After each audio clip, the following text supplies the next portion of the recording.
అంటే ప్రతిపక్ష హోదా ఉంటేనే అధికారంలో ఉన్నట్టు, లేదనంటే నేను అసెంబ్లీకి రాను అనే విధంగా ఆయన మాట్లాడుతున్నారు. గత 5 సంవత్సరాల్లో ఏళ్ల పరిపాలన 23 చంద్రబాబు నాయుడు గారికి వస్తే ఈయన అన్న మాట ఏంటండి? గణేష్ గోల్డ్ తాకట్టులో ఉన్న బంగారాన్ని విడిపించి కొనబడును. సంప్రదించండి 9966651144. మీ ఎమ్మెల్యేలని నేను లాక్కుంటాను, మీకు ప్రతిపక్ష హోదా కూడా లేకుండా నేను 5 ఎమ్మెల్యేలు లాక్కుంటాను, అప్పుడు మీ ప్రతిపక్ష హోదా కూడా ఉండదు, మీరేం చేయగలరని క్వశ్చన్ చేశాడు. మరి ఆ తెలివితేటలో అప్పుడు అలా మాట్లాడినప్పుడు ఇప్పుడు గుర్తు రావట్లేదా? అంటే ప్రతిపక్ష హోదా అనేది ఇన్ని సీట్లే ఉంటాయి, దానికి పరిమితమై ఉంటాయి, దాన్ని మించి ఉండవు అనేసి తెలియదా? ఆ మాత్రం లోక జ్ఞానం తెలియకుండానే మాజీ ముఖ్యమంత్రిగా పరిపాలన చేశాడా? అప్పుడు రాజు నేనే మంత్రి నేనే అనేసి మాట్లాడిన ఈ పెద్ద మనిషి ఈ రోజు ప్రతిపక్ష హోదా అంటే ప్రజలు రిజెక్ట్ చేశారు. మిమ్మల్ని రిజెక్ట్ చేసినప్పుడు నువ్వు ఎలా అడుక్కుంటున్నావు? ఈ రోజు చంద్రబాబు నాయుడు గారిని అడుక్కుంటున్నావు, నువ్వు ప్రతిపక్ష హోదా కావాలి నాకు అయ్యా చంద్రబాబు నాయుడు గారు అంటే డైరెక్ట్ గా కాకుండా ఒక విధంగా మీ ప్రజలు ఆలోచించేది, మేము ఆలోచించేది ఏంటంటే విజన్ ఉన్న నాయకుడు కాబట్టి నువ్వు ప్రతిపక్ష హోదా అడుక్కుంటున్నావు. నీకు తెలుసు చంద్రబాబు నాయుడు గారికి ఒక విజన్ ఉంది, విజన్ ఉన్న నాయకుడు అనేసి నువ్వు ప్రతిపక్ష హోదా అడుగుతున్నావు. ఆయన ఇచ్చినా ఇస్తాడు, దాన ధర్ముడు, దాన కర్ణుడు, ఆయన ఇస్తాడు.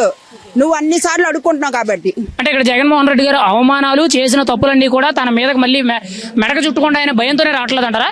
అంతే కదా, ఆంధ్ర రాష్ట్రాన్ని గొల్ల చేస్తారు, తాకట్లు పాలు చేస్తారు, గంజాయి మత్తు పదార్థాలతో అల్లకొల్లోలం చేశారు. అప్పుడు రాష్ట్రాన్ని ఒక అధోగతి పాలు చేశారు. దాన్ని అన్నిటికీ సమాధానం చెప్పవలసి వస్తుంది అనేసి ప్రతిపక్ష హోదా అనేది 21 దాటితే రాదు అని తెలిసి ఆయన కావాలని మాట్లాడుతున్నాడు. అలా మాట్లాడబడ్డా గత ప్రభుత్వంలో మాట్లాడిన వాడికి ప్రతిపక్ష హోదాకి ఎన్ని సీట్లు రావాలో తెలియదా? తప్పించుకోవడం కాకపోతే.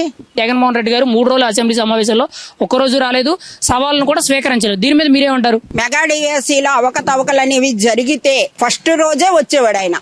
జరగలేదు. ఏంటంటే ప్రజల్లో వాళ్ళ జెండా మరిపించుకోకపోవడం కోసం ఇదంతా క్రియేట్ చేస్తున్నారు. కానీ అసలు మెగా డిఎస్సీలో అవకతవకలు జరిగితే రావచ్చు కదా, ఎందుకు రాలేదు?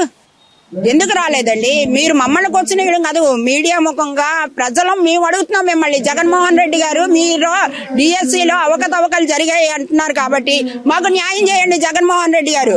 ఎందుకంటే మాకు పిల్లలు ఉన్నారు.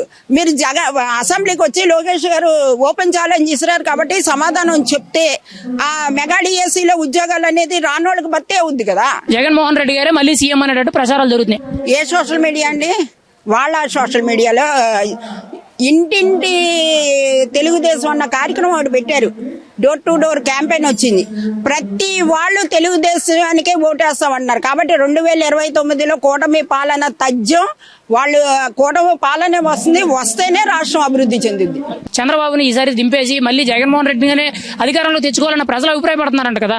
జగన్మోహన్ రెడ్డి గారి తలుపు తట్టి ఎవరైనా చెప్పారేమో కానీ ప్రజలైతే ఆ భ్రమలో లేరండి. 2029 కూడా లోకేష్ గారు, చంద్రబాబు నాయుడు గారు పరిపాలన తథ్యం, కూటమి పరిపాలన తథ్యం, అది మాత్రం ఘంటాపథంగా చెప్పగలం. ఎందుకంటే రేపు ఎలక్షన్ లో దేదీప్యమానంగా అఖండ ఘనంగా టీడీపీ వస్తుంది అన్నా కూడా మా జెండానే ఎగురుద్దని భ్రమలో పెట్టిన వైసీపీ బ్యాచ్ తెలుసుకోండి. 2029లో కూడా కూటమి జెండా ఎగరడం తథ్యం, సీఎం గా చంద్రబాబు నాయుడు గారు ఉండడం తథ్యం. జగన్మోహన్ రెడ్డి గారు పాదయాత్ర చేస్తే ఫలితం ఉంటుందా?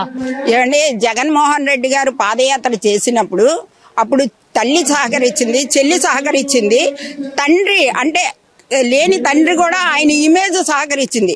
ఈ రోజు ఆ 3 మైనస్. వైఎస్ రాజశేఖర రెడ్డి అభిమానులు ఎవరు జగన్మోహన్ రెడ్డి గారికి ఓటు వేయరు. రైతుల్ని ఏంటంటే మైనస్ చేశాడు ఆయన. జగన్మోహన్ రెడ్డి గారికి తండ్రి ఇది ఆశీస్సులు ఉండబట్టి ఆయన పాదయాత్ర చేసినప్పుడు ఘన విజయం సాధించారు. ఇప్పుడు చెల్లే వ్యతిరేకం, తల్లి వ్యతిరేకం.